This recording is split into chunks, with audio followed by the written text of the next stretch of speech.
So next we're going to start refining it. First we need to do that on the main key poses, because we haven't even designed this character yet. So I'm going to choose one that has a lot of detail in it, one that's just going to be a lot of fun to draw. This one, we hang on this frame for 3 frames, we get a lot of decent look at his face. It's at this point that I'm going to pull up a few references from Draw with Jazza photo reference pack, which is a great pack. Check it out, so I can make this guy a real beefcake. Oh yeah. Actually, rather than just a blue, if you're lucky enough to have Harmony Advanced or Premium, you can make a new layer and go to Bitmap, and then you get some softer brushes that might just be a bit nicer. It's okay to use it in Vector. I use Vector for all the rough, but just for the sake of it, I'm going to dabble in these for a bit.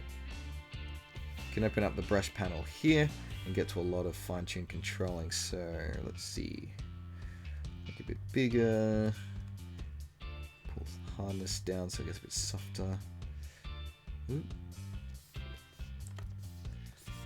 Alright, there we go. That's a pretty good sketching brush.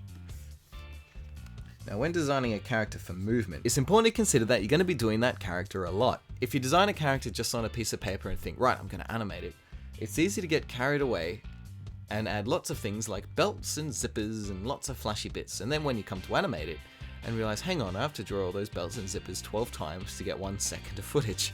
So keep that in mind, and that's why we're designing the character now after the movement, just so that we can have a very good idea on what's going to be moving and how much work we're committing ourselves to. Now, I've edited a lot out of this video. The head you're seeing being drawn now is like the 5th or 6th attempt, and even then this won't be the final one. Maybe at the end of this series I'll put together a time-lapse of all the rejected sketches as a bit of a bonus. After this first drawing is done and I'm happy with the design for the character, I'm going to sketch out the first and last frames as well. This will form the foundations for all the other sketches. In the next episode, we're going to get into a feature called the X Sheet, a tool for managing and working with frame-by-frame animation. It's something that won't be available to every viewer depending on your software, but that's okay because it's a luxury feature rather than a necessary one.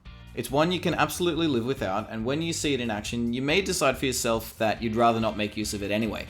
But you'll see next time. I think it has a lot of nice things hidden inside to make life easier.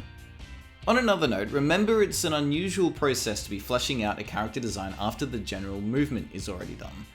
But I did do this intentionally, as I believe it's important to focus on learning movement first, and frankly, it's more fun that way too. Like, have you ever seen art classes or whatever that make you focus on sketching geometric shapes or a bowl of fruit for ages, and all you want to do is robots and dragons? I believe the geometric shapes and fruit stage is important, but it certainly isn't as fun. We can always cover the equivalent to those fundamental steps when we're feeling a bit more comfortable with animating, but before arrogance has a chance to set in. So with that little rant in mind, the method over this series of planning and shooting some stuff for reference and deciding which to keep and tracing over them and all that stuff will be enough to give you some pretty immediate results, while hopefully keeping it fun enough as well. After doing just a few of these, you'll find yourself starting to get a good idea on the pacing and movement you want to achieve and the level of detail that is appropriate. It's at this point to consider adopting a more traditional workflow, like, designing the character first, with, complete with turnarounds, expressions, the rules of how far they can bend, and all that junk. It's also when you'd be able to start planning from the start where keyframes should be. Basically, what I'm getting at is, with practice, you should be able to approach an animation with an organized confidence, rather than the organized chaos of kind of winging it, like in this project. So that's the first fundamental 3 drawings pretty well done now.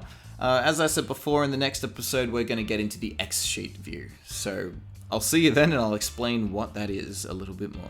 Thanks for coming by. I hope you got something out of it. If you got stuck somewhere or something was a bit tricky, or if you have an idea for something else you'd like to see in a video, please let me know. In the meantime, you can check out some of my other stuff in those links just there. But thanks again, and I'll see you again soon.